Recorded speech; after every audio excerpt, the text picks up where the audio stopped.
नमस्कार, मैं हूं अंकुर और आप देख रहे हैं सत्य हिंदी का न्यूज बुलेटिन। एक नजर अब तक की सुर्खियों पर। चीन के विदेश मंत्री वांग यी ने बीती रात ईरानी विदेश मंत्री से बात की है। चीन के सरकारी मीडिया के अनुसार इस दौरान ईरान ने कहा कि इजरायल पर हमले के बाद अब वो संयम बरतना चाहते हैं।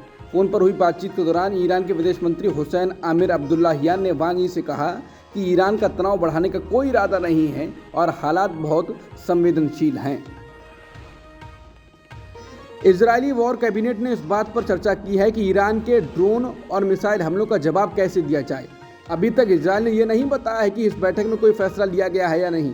इजरायल के सहयोगियों ने ईरान के कदम की निंदा की थी, मगर साथ ही बिन्यामिन नेतन्याहू सरकार से संयम बरतने की अपील भी की थी। ईरान ने संकेत दिए हैं कि उसकी तरफ से मामला अब खत्म हो चुका है, मगर इजरायली सेना के प्रमुख का कहना है कि ईरान को जवाब जरूर दिया जाएगा। हालांकि अमेरिका नहीं चाहता कि इजरायल की ईरान पर कार्रवाई से दुनिया भर की आर्थिकी पर असर पड़े।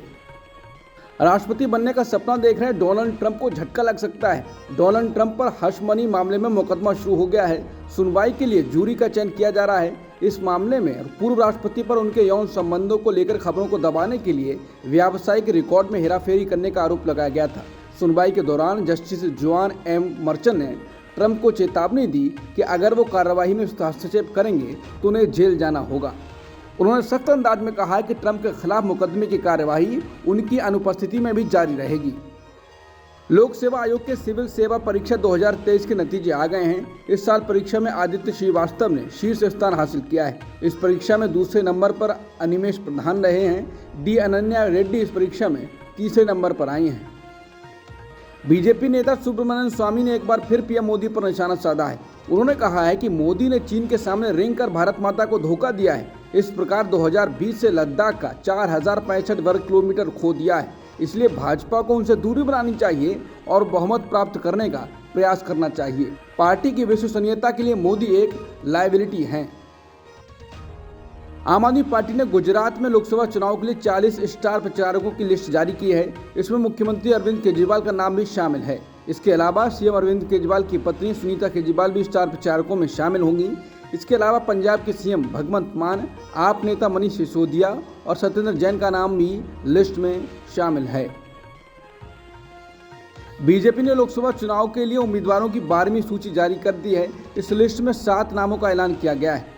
उत्तर प्रदेश के फिरोजाबाद से ठाकुर विश्वदीप सिंह और देवरिया से शशांक मणि त्रिपाठी को उम्मीदवार बनाया गया है। पंजाब की 3 सीटों पर भी उम्मीदवारों की घोषणा की गई है। इसके अलावा महाराष्ट्र के सतारा से छत्रपति उदयनराजे भोसले और पश्चिम बंगाल के डायमंड हार्बर से अभिजीत दास बॉबी को टिकट दिया गया है। दिल्ली में स्थित गृह मंत्रालय के कार्यालय की दूसरी मंजिल पर मंगलवार को आग लग गई। दमकल विभाग के एक अधिकारी ने जानकारी देते हुए बताया कि आग से किसी के हताहत होने की खबर नहीं है। अधिकारी ने बताया कि जेरोक्स मशीन, कुछ कंप्यूटर और कुछ दस्तावेजों में आग लग गई थी। एलोपैथी के खिलाफ पतंजलि के विज्ञापन मामले में योग गुरु बाबा रामदेव को सुप्रीम कोर्ट से मंगलवार को भी राहत नहीं मिली। सुप्रीम कोर्ट ने बाबा रामदेव को माफ करने से इनकार कर दिया और फिर से 23 अप्रैल को पेश होने का आदेश दिया। रामदेव अपने सहयोगी बालकृष्ण के साथ सुप्रीम कोर्ट में पेश हुए थे। बाबा रामदेव के वकील मुकुल रोहतगी ने कहा कि हम पूरी तरह माफ़ी मांगते हैं। हमें पछतावा है दिखाने के लिए हम जनता में माफ़ी मांगने को तैयार हैं। हमने दावा किया था कि हमारे पास दवाओं की एक वैकल्पिक व्यवस्था है। रामदेव ने कहा कि हमने जो किया वो उस समय नहीं कहना चाहिए था। हम आगे याद रखेंगे। वो उत्साह में ऐसा हो गया, आगे से हम नहीं करेंगे। इस पर कोर्ट ने कहा कि आप इतने मासूम नहीं हैं। वहीं बालकृष्ण ने भी बेंच से कहा हमें नहीं करना चाहिए था। सुप्रीम कोर्ट मंगलवार को एक एनजीओ की याचिका पर सुनवाई करेगा। इस याचिका में ईवीएम के जरिए डाले गए वोटों का वीवीपैट से क्रॉस वेरिफिकेशन करने की मांग की गई है।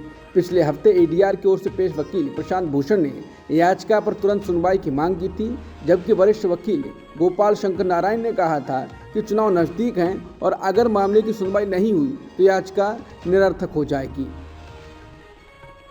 सुप्रीम कोर्ट ने सोमवार को उत्तर प्रदेश राज्य से मुजफ्फरनगर स्कूल थप्पड़ मामले में अपराधी पर मुकदमा चलाने के लिए उठाए गए कदमों के बारे में पूछा।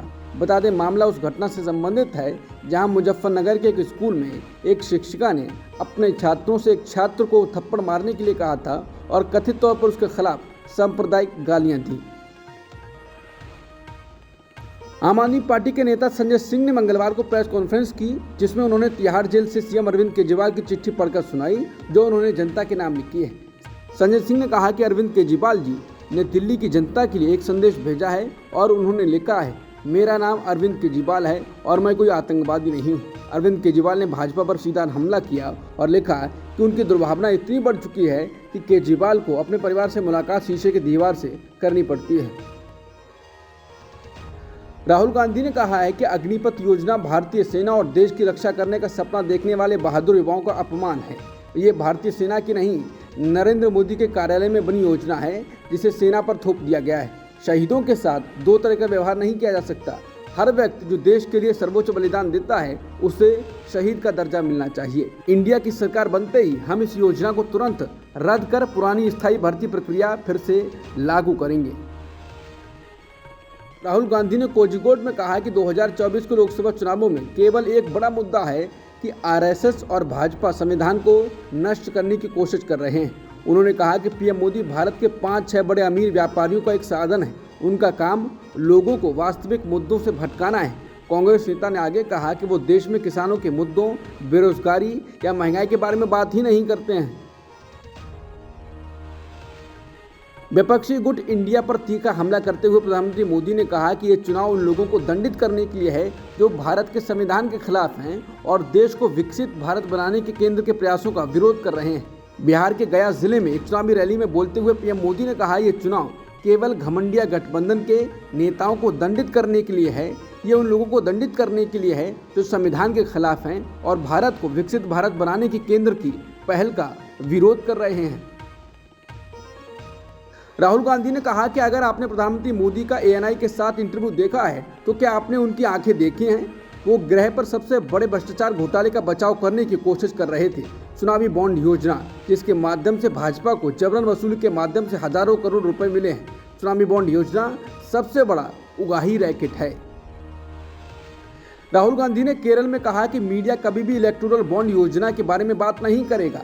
अगर वो चुनावी बॉन्ड पर कोई लेख लिखेंगे तो ईडी, सीबीआई भी उनके घर पहुंच जाएगी। आज देश का ऐसा माहौल है।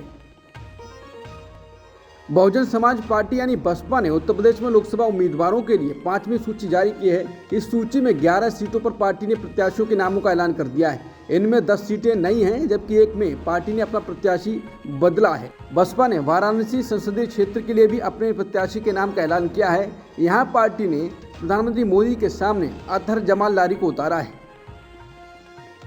बॉलीवुड अभिनेता सलमान खान के घर के बाहर गोली चलाने के मामले में 2 संदिग्धों को गिरफ्तार किया गया है। समाचार एजेंसी पीटीआई के अनुसार इन दोनों को गुजरात से गिरफ्तार किया गया है। रविवार 14 अप्रैल को सलमान खान के घर के बाहर गोली चलाने की घटना के बाद मुंबई पुलिस मामले की छानबीन कर रही थी। समाचार एजेंसी पीटीआई के अनुसार मुंबई पुलिस ने बताया कि क्राइम ब्रांच की टीम ने इन संदिग्धों को गुजरात के भुज से गिरफ्तार किया और अब उन्हें मुंबई लाया जा रहा है। अब तक की सुर्खियों में इतना ही। बाकी खबरों के लिए बने रहिए सत्यहिंदी.com के साथ।